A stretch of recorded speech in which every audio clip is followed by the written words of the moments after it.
9h01. Ele já aqui está connosco. O Sr. Padre Vítor Arruda, é claro. Olá, bom dia, Sr. Padre. Bom dia, Lucélia. Está tudo bem contigo? Tudo bem comigo, consigo. Ótimo. Depois destas receitas maravilhosas que acabamos de escutar aqui do nosso chefe, não consigo rivalizar com ele, mesmo que agora traga receitas para a alma. Vamos tentar, não é? Antes disso, também bom dia à nossa amiga Ana Loura, que está aqui connosco, como sempre. Bom dia a todas as nossas ouvintes, os nossos ouvintes do Asas do Atlântico. Olha, hoje é dia, eu estive a ver os santos, que eu geralmente vejo sempre de manhã. Hoje é dia de São Martinho de Dume e Santa Salomé. E São João Paulo II. 22. João Paulo II. Os santos recentes ainda não estão assim nos calendários, mas... Claro. Portanto, é o Papa João Paulo II, João Paulo II foi canonizado com o Francisco. Pelo Francisco. E então hoje é o dia dele. Okay. E hoje vamos falar de... Vamos falar hoje da cegueira e da luz. No Dia Internacional da Gaguez. Não me digas. Hoje é o dia da gaguez. Há um dia para tudo, impressionante. Olha, eu acho que ontem não foi dia de nada. Pelo menos andei a pesquisar e não encontrei nada. Por acaso. Há um dia para tudo neste verdade. Planeta Terra. Então vamos falar da cegueira. Por causa do Evangelho, provocados pelo Evangelho do próximo domingo. Estamos no domingo 30 do tempo comum. Estamos a ler Marcos, já no capítulo 10, quase acabando, porque só tem 16 capítulos. O Evangelho diz-nos assim: naquele tempo, quando Jesus ia a sair de Jericó com os discípulos e uma grande multidão, estava um cego chamado Bartimeu, filho de Timeu, a pedir esmola à beira do caminho. Ao ouvir dizer que era Jesus de Nazaré que passava, começou a gritar: Jesus, filho de David, tem piedade de mim. Muitos repreendiam-no para que se calasse. Mas ele gritava cada vez mais: Filho de David, tem piedade de mim. Jesus parou e disse: chamai-o. Chamaram então o cego e disseram-lhe: coragem, levanta-te, que ele está a chamar-te. O cego atirou fora a capa, deu um salto e foi ter com Jesus. Jesus perguntou-lhe: que queres que eu te faça? O cego respondeu-lhe: mestre, que eu veja. Jesus disse-lhe: vai, a tua fé te salvou. Logo ele recuperou a vista e seguiu Jesus pelo caminho. Este é o Evangelho do próximo domingo, que fala-nos da cegueira.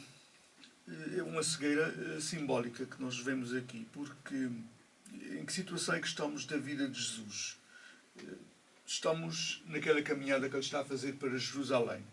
E já sabemos, porque ele já disse várias vezes no Evangelho de Marcos, já preveniu os seus discípulos várias vezes que ia para Jerusalém, mas que o seu fim não ia ser assim tão risonho, tão vitorioso como eles esperavam.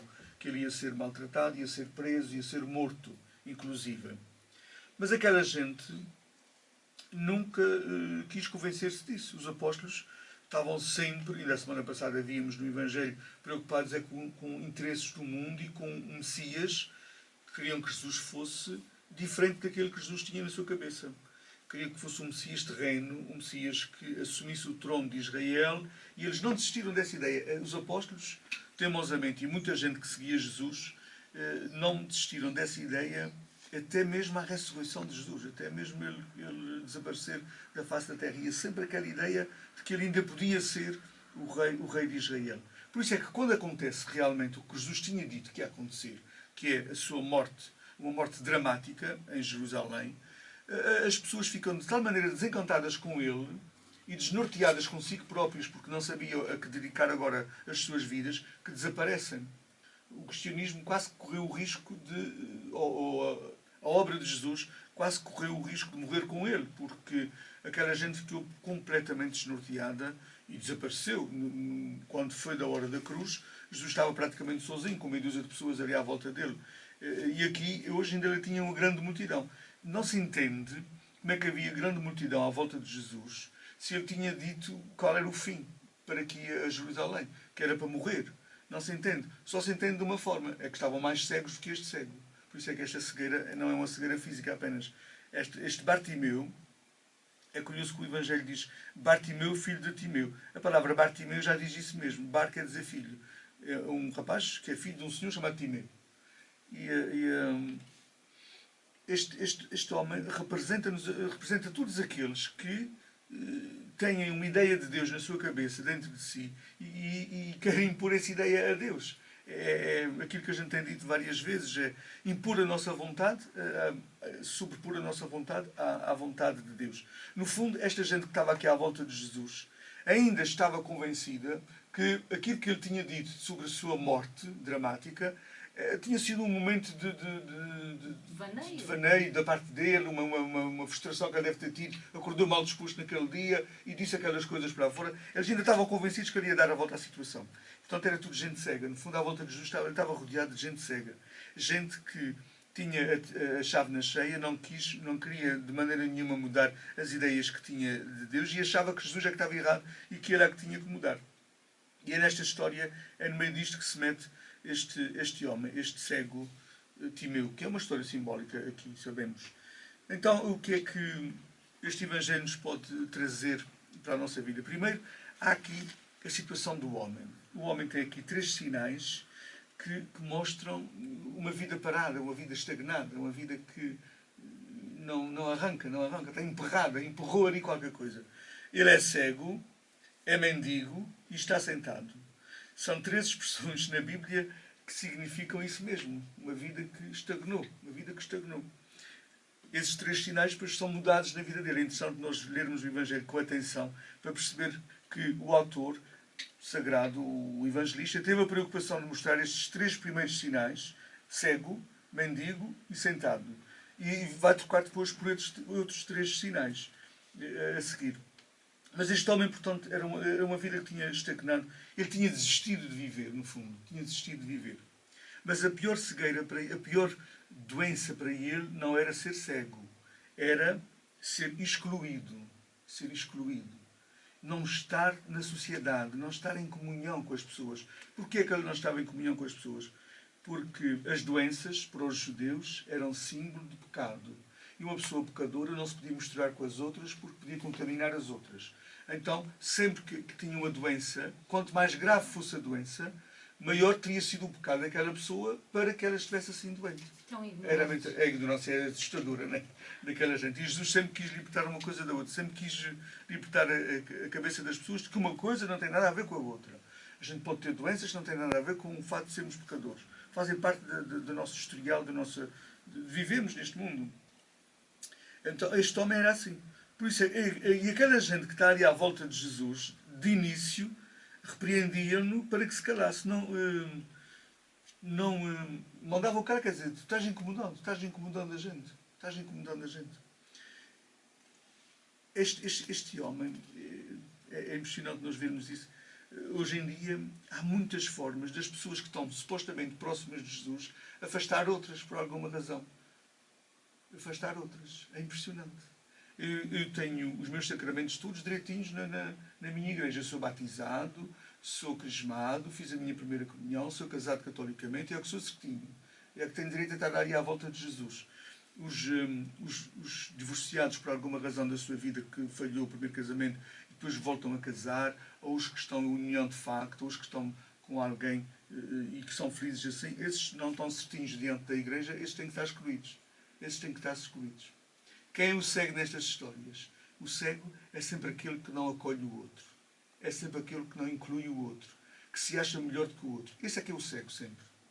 Nunca é aquele que está na situação. É aquele que não acolhe o outro e que não inclui o outro. O pior cego é aquele que não quer ver. É. Porque a pessoa pode estar toda certinha nos seus sacramentos com a igreja, mas ter um coração orgulhoso ao ponto de não acolher o outro e não aceitar o outro. E o orgulho é pior de qualquer outro pecado. Qualquer outro pecado, diz-nos o Evangelho. O orgulho é o pior dos pecados. Portanto, aqui, se fôssemos, ou todos somos cegos, ou todos vemos. Não é aqueles que supostamente se acham os que estão a ver, excluir aqueles que pensam que são os cegos. Aqui, este homem é fruto de uma sociedade que marginaliza ainda. Este homem é marginalizado, está marginalizado por uma situação da sua vida. E nós vivemos numa sociedade que marginaliza, que exclui pessoas por escolhas diferentes, porque fizeram uma escolha diferente, porque têm uma opção sexual diferente, porque têm por isto, por aquilo, e excluem pessoas. Excluem pessoas.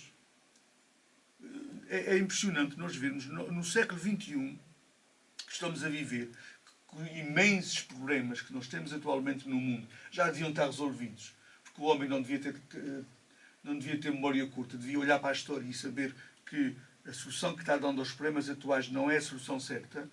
Se a gente já sabe que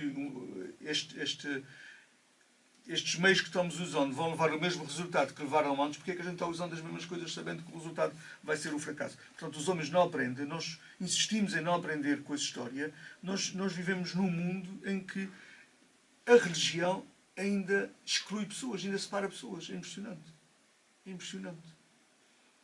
Agora é que a gente vai ver, aliás, já estamos a ver, o vexame que a Europa está a passar perante o mundo por não acolher refugiados, por estar a fazer este impasse à volta dos refugiados. E quantos é que nós vamos ficar? São 4 mil, são 5 mil. E a Europa toda quantos é que vai ficar? São 120, são 140, são 160. Todas as semanas há uma reunião desses chefes de Estado a comer à grande e à francesa à nossa custa. Vão para lá reunir-se, gozar com isso tudo.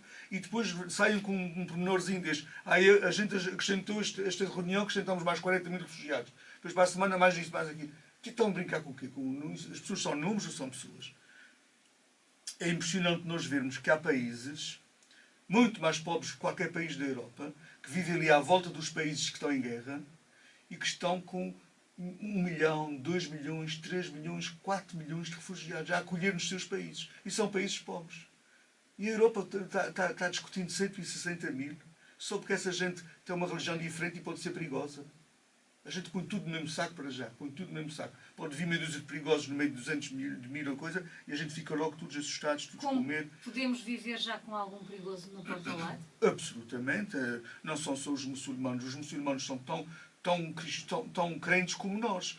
Alguns muçulmanos, como também houve muitos católicos, que fazem guerra em nome de Deus. Alguns muçulmanos têm essa forma de interpretar o seu livro sagrado, o Alcorão. Mas só alguns. Não vamos agora pôr tudo no mesmo saco, não vamos pôr tudo no mesmo saco. Essa discussão dos refugiados, de facto, a mim causa-me assim um bocadinho de... Entristece-me e envergonha-me de ser europeu. Eu Porque tenho ainda não foi vergonha há de ser muito europeu tempo. neste Eu momento. tive conversas com pessoas que têm discursos completamente diferentes e que me deixam assim boquiaberta, que é, eles não aceitam que os refugiados venham para Portugal, por exemplo. Mas graças a Deus que eles não mandam e vão vir.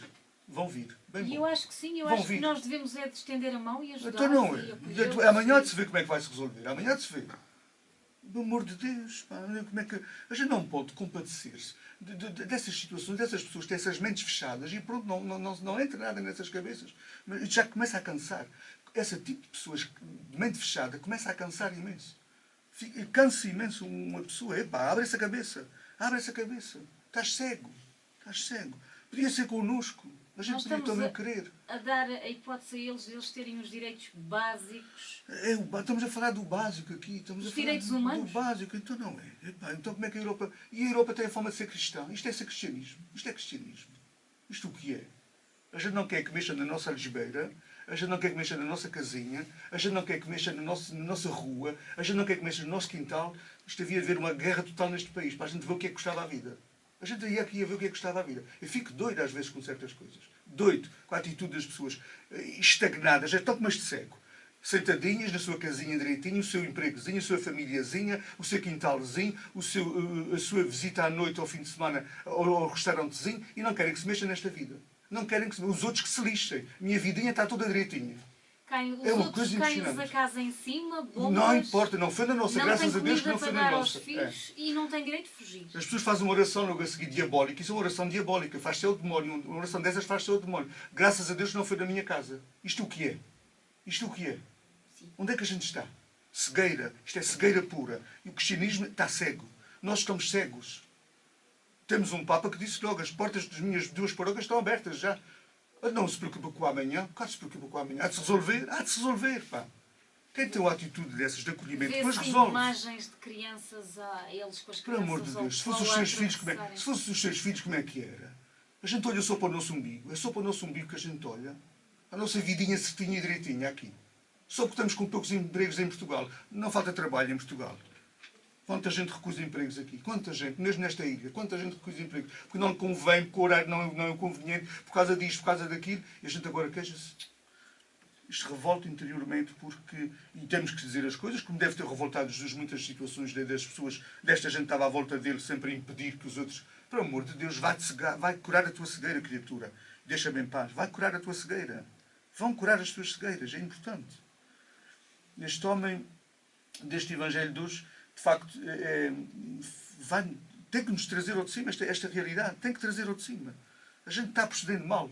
A Europa está procedendo mal e vai pagar por isto. Vamos pagar por isto. Vamos pagar.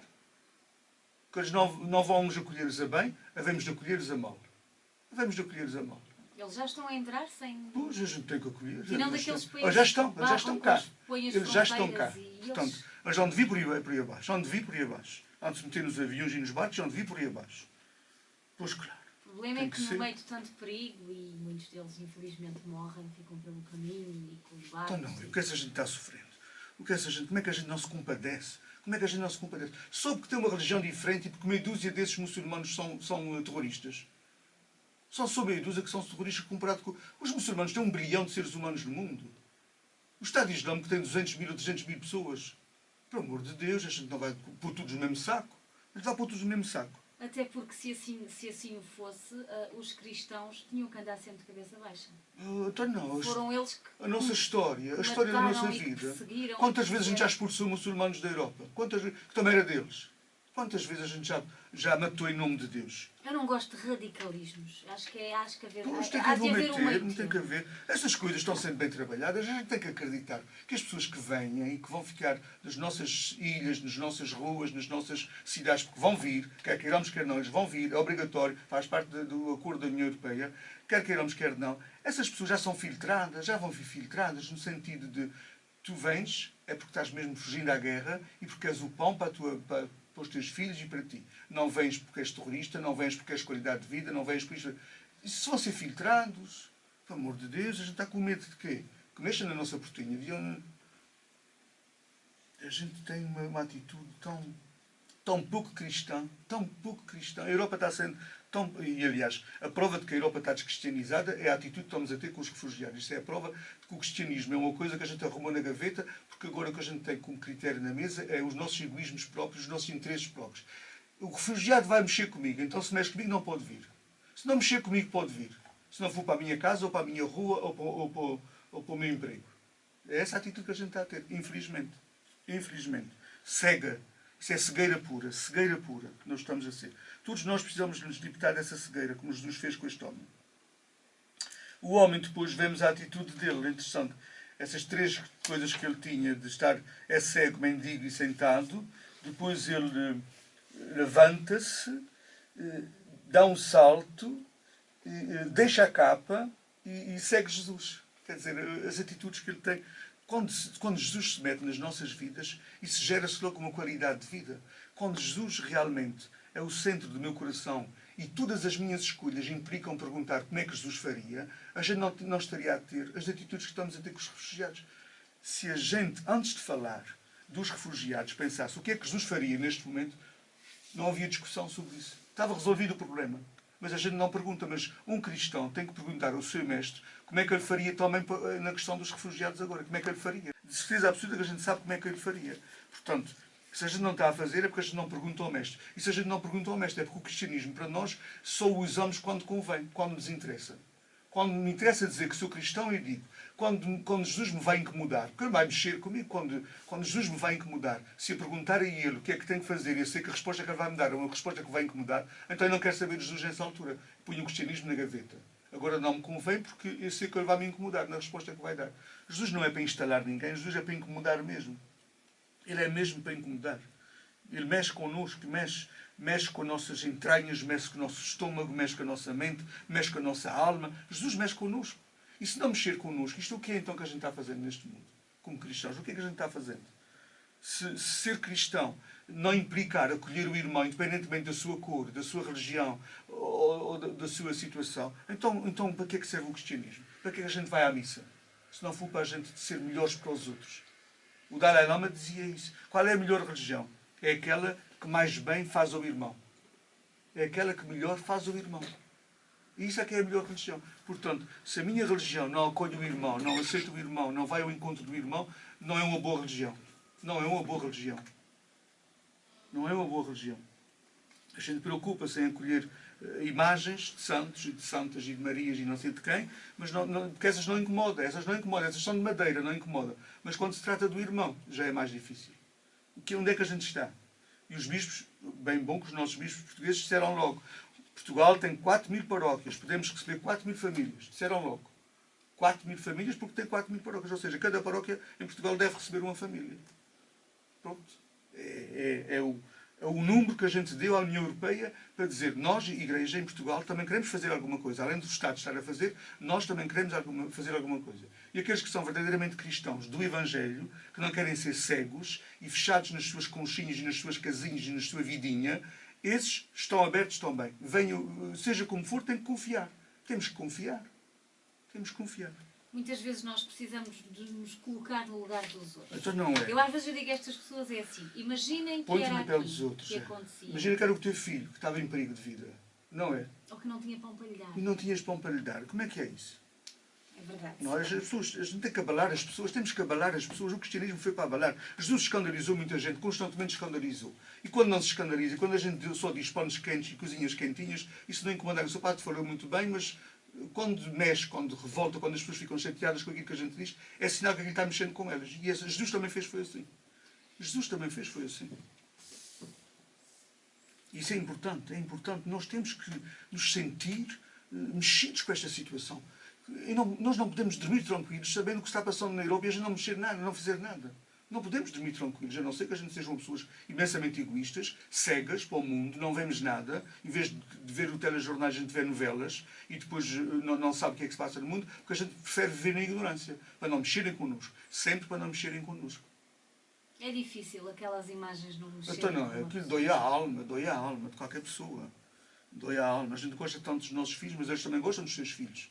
A gente faz tudo para os nossos filhos e para os nossos netos, mas eles também fazem tudo para os seus filhos e para os seus netos. Ao ponto de saírem dos seus países e irem procurar alguém que os acolha. Por causa dos filhos e dos netos que eles estão fazendo isso também. Chama-se São seres humanos. Sobrevivência. Estamos na fase da sobrevivência e a gente, instaladíssimos no nosso comodismo, não quer mexer uma palha. Nós temos que nos mexer realmente. Temos que mexer. E vamos mexer-nos à força, graças a Deus, porque há coisas que não vão depender das nossas decisões pessoais. Vão depender de decisões da Igreja, vão depender de decisões do Estado e tem que ser assim. Há coisas que o povo tem que calar e fazer.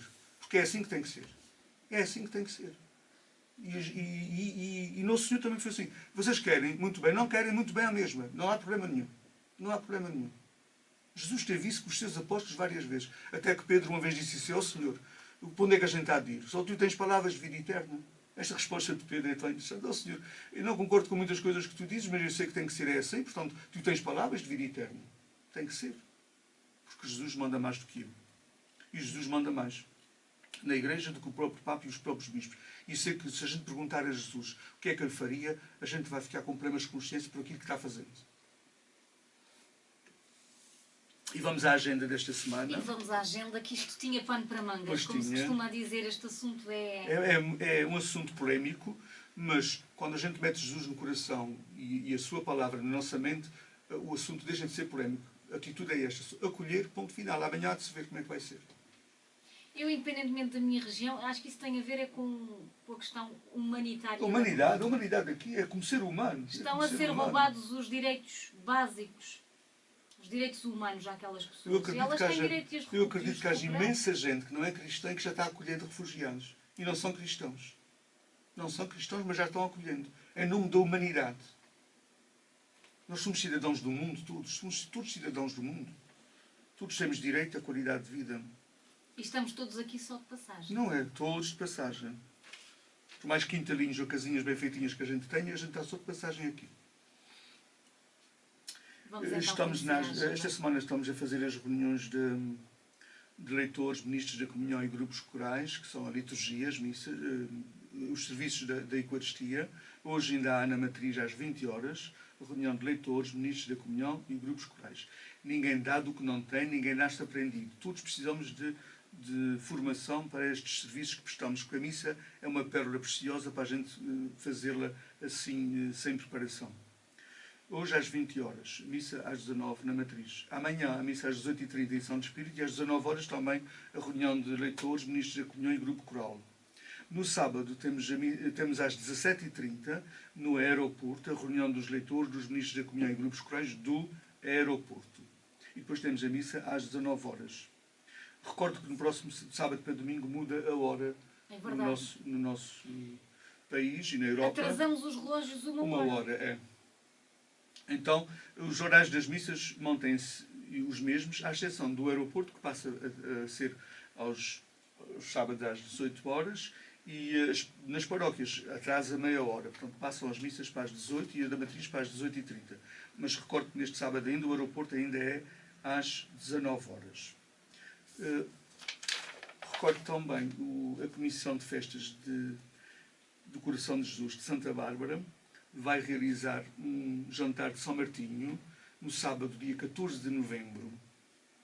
Ainda falta muito tempo, mas porque é que estamos a anunciar? É porque precisa fazer reserva.